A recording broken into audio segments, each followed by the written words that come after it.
समझदार लोग, कम पढ़े, मतलब अनपढ़ तो नहीं कहूंगा, कम विवेकवान लोग जो ये सब फैलाते हैं कि मंदिर बनने से रोजगार मिल जाएगा, वो सोचते हैं कि वो बहुत गंभीर बात कह रहे हैं। नहीं, वो नासमझ है, उनको पता नहीं। उत्तराखंड से बद्रीनाथ और केदारनाथ हटा दीजिए और आप कैंची धाम भी नीप करोड़े बाबा। जोशी जी, उत्तराखंड अपने पांव पर चल नहीं पाएगा। त्रिपाठी जी, लिख लीजिए बात। जम्मू से माता वैष्णो देवी का धाम हटा दीजिए, उसकी अर्थव्यवस्था, जम्मू अपने दैनिक खर्चे नहीं निकाल सकता। वो मूर्ख है जो ऐसा दुष्प्रचार फैलाते हैं कि मंदिर बनने से क्या होगा, फिर ऐसे मुस्कुराएंगे कि जैसे तुरुप का पत्ता ले आए हो। आप ना समझिए, आपको पता ही नहीं, आपको कुछ नहीं समझ भाई। बियानी ग्रुप है, उन लोगों ने स्टडी करवाई। उस स्टडी का मतलब वो जानना चाह रहे थे कि हिंदू टेम्पल्स ने प्रत्यक्ष रोजगार कितना क्रिएट किया। जोशी जी, क्या जो लोग मुस्कुरा के ऐसे सवाल पूछते होते, अब मैंने सबको फंसा दिया, उन सबके चक्षु खोलने के लिए ये एक उदाहरण दिए दे रहा हूं कि तो आया कि 50 बड़े हिंदू मंदिरों ने, सिर्फ बड़े की बात करो, बड़े हिंदू मंदिर जितने देश भर में हैं, उनके कारण 5 करोड़ लोगों को सीधा डायरेक्ट एम्प्लॉयमेंट मिला। और ये तब था जब अयोध्या उसमें शामिल नहीं हुआ था। मथुरा भी जिस दिन अयोध्या जैसा हो जाएगा उस दिन मैं सोचता हूं संख्या 10 करोड़ हो जाएगी। 10 करोड़ सीधा रोजगार।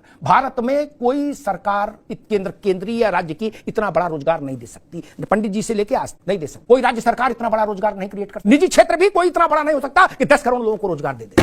ये मंदिर दे रहा है जोशी जी, इसलिए भारत का प्राण तत्व है मंदिर। कैंची धाम जाइए, उस निर्जन वन में क्या वैकुंठ सजा है। नीप करोड़ी बाबा का चित्र जो बेच रहा है, वो भी शाम को 2-4-5 हजार रुपया उस निर्जन पहाड़ में लेके जा रहा है। सैकड़ों लोग लड्डू बेच रहे हैं, कोई कुछ बेच रहा, कोई पानी बेच रहा, अगरबत्ती, धूप बत्ती, फूल फल। 24 घंटे 365 दिन मेला है। वो अर्थव्यवस्था को सरकार दे देगी। इस अर्थव्यवस्था का कभी आकलन नहीं किया आपने। आप नौकरी देंगे उनको, आपके पास है नौकरियां। चपरासी की नौकरी देने में तो 27 साल लगते हैं, आप भर्ती मुकदमे में लटक जाती है। लेकिन मंदिर से नाराजगी है। बोले मंदिर क्यों बना रहे हो, मंदिर बनाने से देश चलेगा। हाँ जी, मंदिर बनाने से ही देश चलेगा, मैं ये कह रहा हूं। हम सबको सरकारी या व्यवस्थित निजी क्षेत्र में नौकरियां देने की हैसियत में है तो हमको बताइए, तो सारे मंदिर बंद करा दो। और अगर नहीं, मथुरा जाइए। एक और प्रैक्टिकल बात कहता हूं, ओपी सिंह जी, मथुरा जाइए। द्वारकाधीश को जब आप जाएंगे तो दोनों तरफ दुकानें मिलेंगी ठाकुर जी की, लड्डू गोपाल की पोशाकों की, मुकुट की, माला की, क्या, और वो एक अच्छा खासा व्यवसाय है, व्यवस्थित व्यवसाय। उससे जो 10, 15, 20 हजार लोग लगे हैं बनाने से लेके बेचने तक की प्रक्रिया में, 50 हजार लोग, क्या उनको कोई सरकार, कोई पार्टी नौकरी दे सकती है तत्काल? बंद करा दें, बोल बंद कर दो द्वारकाधीश का मंदिर। चलो, आप दे सकते हैं नौकरी? बोलिए हाँ। नहीं दे पाएंगे भाई साहब। आप 10 लोगों की भर्ती निकालते हो, उसमें तो 10 झंझट पैदा कर देते हो,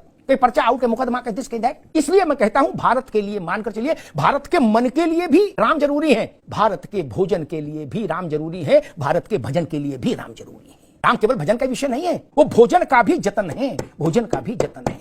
तिरुपति में चले जाइए, जो सैकड़ों धार्मिक प्रकल्प चल रहे हैं, सरकार चला सकती है, सरकार के पास पैसा है। मनरेगा वालों को तो पेमेंट नहीं हो पा रहा।